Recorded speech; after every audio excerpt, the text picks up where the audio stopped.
定海神针化作了原本铁棒大小，静静立在一口小小的泉眼中。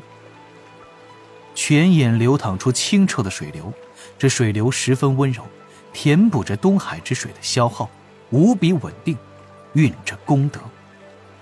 有龙首老者颤声问：式神大人，那道身影是玉帝陛下器重的一位将领。李长寿负手而立，淡然道：他名为华日天，是天庭元帅。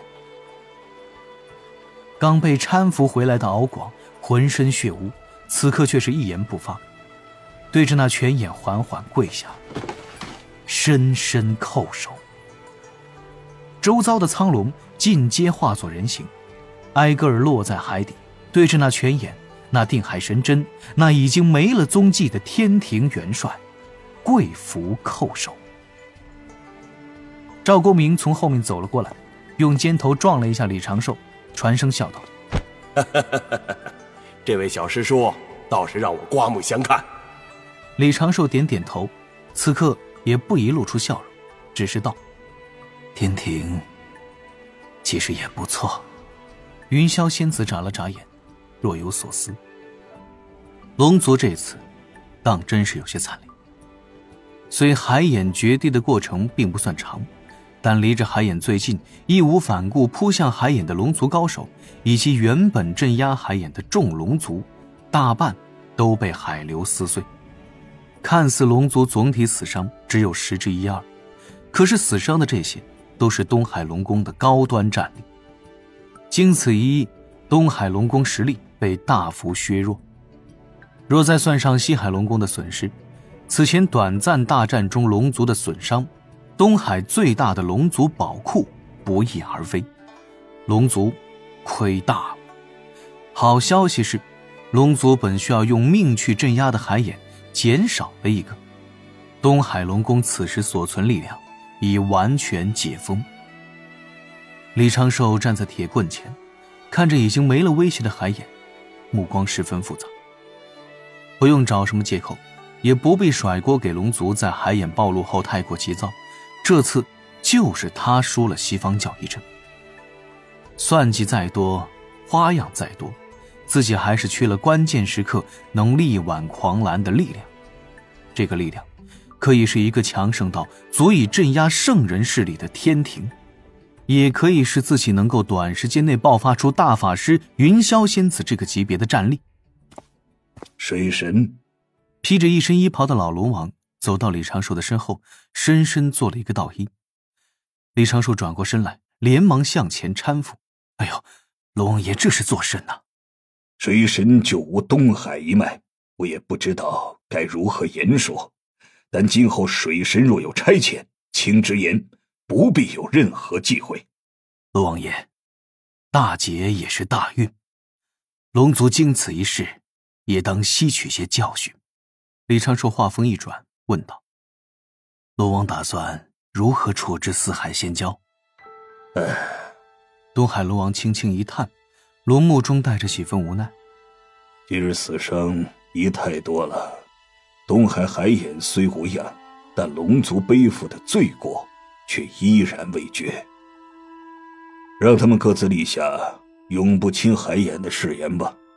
若有想离去者，便离去；若有想留下者，与化龙一般。那就好。李长寿从袖中拿出一只玉符，递给东海龙王。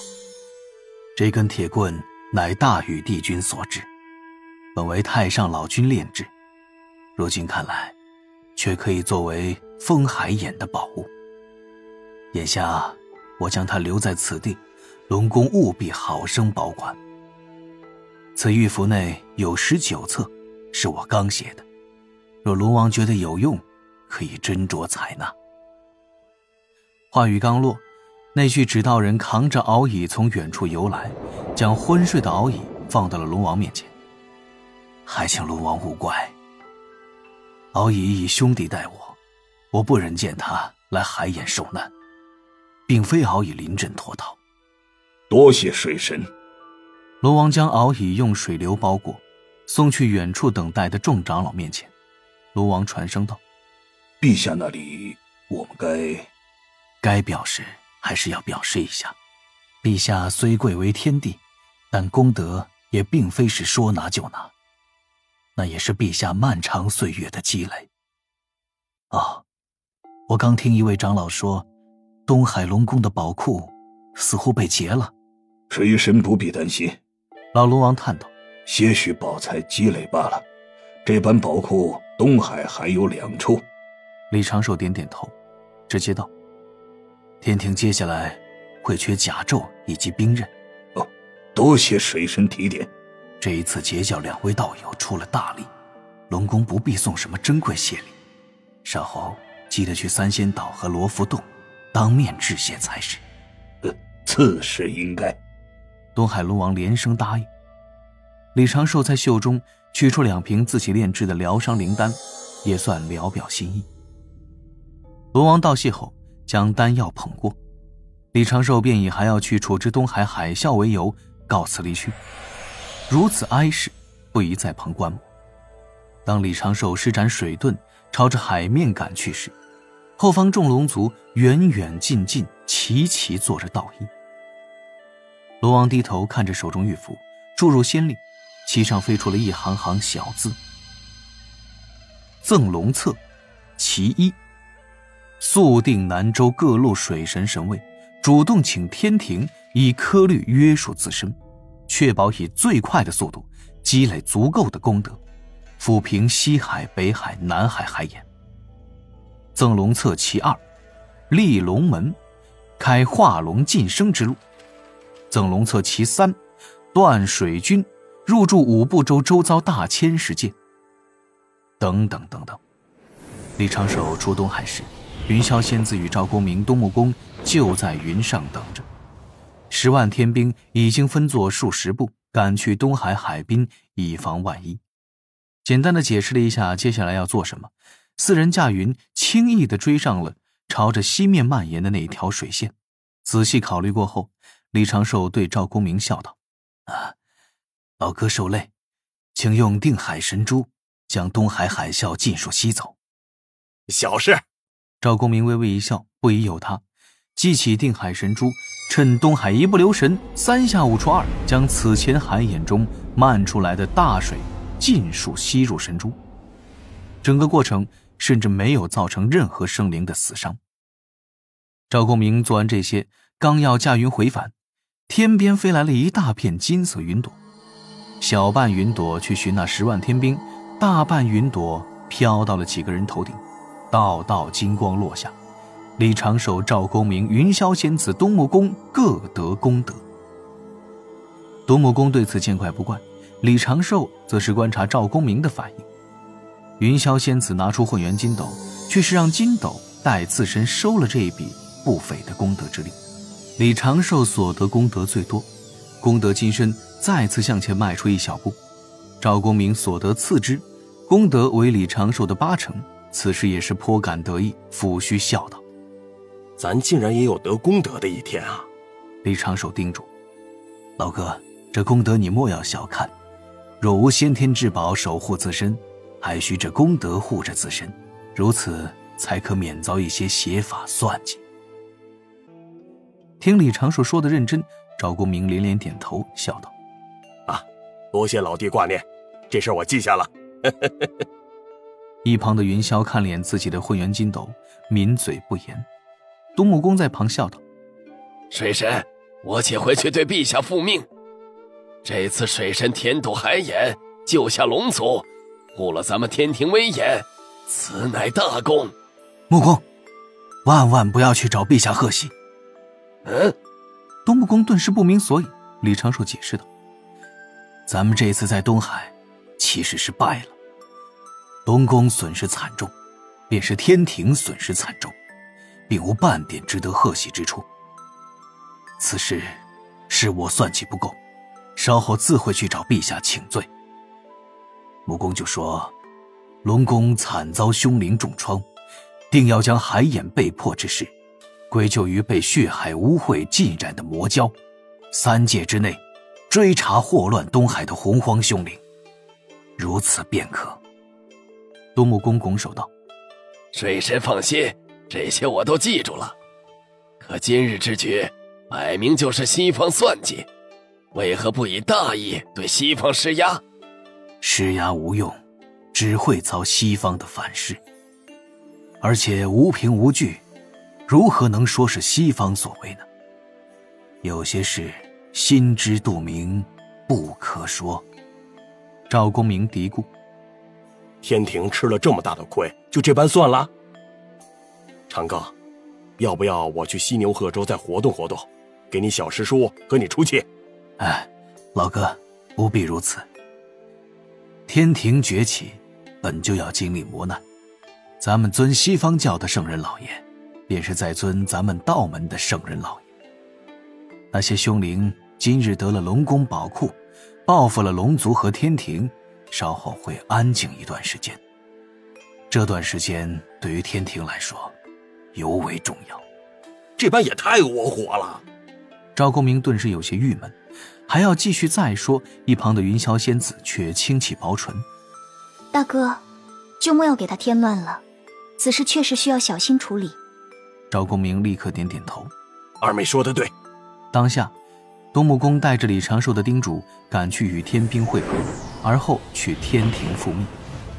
云霄见李长寿面露倦色，柔声道：我先送你回山中歇息吧，玄都师兄也不知去了何处。我送你吧，这里离着三仙岛也不远，稍后再让老哥送我回海神庙就是。云霄轻轻颔首：你也可在三仙岛上歇息的。还有很多事要做。李长寿笑意渐渐收敛，这一次出现错漏，还是要总结归纳一下，避免以后再出现这般漏洞。此次是龙族出事，下次或许就会危及自身，不可不警惕。赵公明笑道：老弟啊，你是真的稳。李长寿似乎是想到了什么，皱眉思索。一旁云霄抬头看了眼这个老者，仿佛能看破他的化形术，看到其内的那张青年面容，一时之间未挪开目光。二人身后的赵公明总觉得神通中多了一个多余的选项。云霄驾云带二人就近去了三仙岛，入了那层层云雾，寻到了那大阵遮掩下的仙岛之上。三个人的仙识不分先后地蔓延在大阵内侧，这几乎是炼气士都会有的习惯，只不过李长寿散出仙识时，下意识就会小心翼翼，若遇仙识毒丹，就会立刻切断探查。三个人这一探不要紧，云霄仙子秀眉紧皱，赵大爷的双目放光，李长寿默默地一手扶额，无力吐槽。一处烟雾环绕的闲庭中，李长寿和云霄正相拥在那儿，表情有些夸张的说着一些李长寿绝对不会尝试的情话。更让李长寿想戳瞎自己双眼的，便是此地的李长寿是他本来的模样。庭中的李长寿深情款款地喊着：云，你看看我，离这近一些，你可在我眼中看到了你的容貌？寿，你莫要这般看着我，总让人心花乱放，心里像是有只小鹿在撞啊撞。云，跪下！忽听一声轻喝，正相拥的两个人瞬间分开，砰砰两声，化作了两名少女模样的仙子。身着成衣的琼霄小脸一白，那打外穿着草绿纱裙的碧霄此刻动作快若幻影，并腿屈膝捏耳朵，小嘴扁起。琼霄哆嗦着道：姐姐，您啥时候回来的？云霄身影一闪，出现在了凉亭中，拿起石桌上摆着的流影球径直捏碎。你们两个可是觉得修行太枯燥了？琼霄和碧霄齐齐哆嗦了一下，琼霄也默默地跪在碧霄的身旁，眼底满是懊悔。后悔，就很后悔。岛边云上，李长寿扭头，平视的视线中竟然没有了赵公明的身影，又低头一看，却见赵大爷正满脸尴尬的扶着膝盖慢慢地站起来，口中还嘀咕着：呦，我这腿跟……哎呀，刚才救急怎么犯了？这都怕个什么啊？在三仙岛逗留了片刻，李长寿就与赵公明一同告辞，朝着东胜神州而去。云霄左右叮嘱，让赵公明定将李长寿护送到安全之处，免得被西方强人算计。赵公明虽然很想说一句“二妹你贴身护着不就行了”，但总归还是好。截教大弟子，义兄妹之间，那能说是怕吗？这不怎么敢罢了吗？故赵公明拒绝李长寿在东海分别的提议，硬生生的把李长寿拉去了南赡部洲的海神庙，让李长寿增加了一点回家的难度。总算有玄黄塔和乾坤尺护着，李长寿顺利的回归渡仙门小琼峰，藏在了大阵中，让指道人活跃了起来。西方教，李长寿的心底也有些烦乱，并未急着去见玉帝陛下，也没有去找寻不知去了何处的玄都大法师，心神寄托在指道人身上，在小琼峰湖边灵兽圈散步，细细思量，总结归纳，顺便制定好下一步计划。先是扫一眼破天峰上少年李靖修行之地，发现一切无碍，李长寿也没有多管。不知不觉走到湖边草屋，李长寿脚下一顿，看向了自家师父打坐修行的身影。是时候该安排师父上去了，刚好也趁着这次机会，下一份要写给玉帝的奏表此时已经思虑周全了。师兄，灵娥驾云自棋牌室方向飞来，轻盈地落在李长寿的身前，小声问：师兄，怎么了吗？你脸色好差。啊，被人算计了，外面遇到了一些阻碍，不过不算大事。灵娥眨眨眼，还有人能算计到师兄吗？大有人在，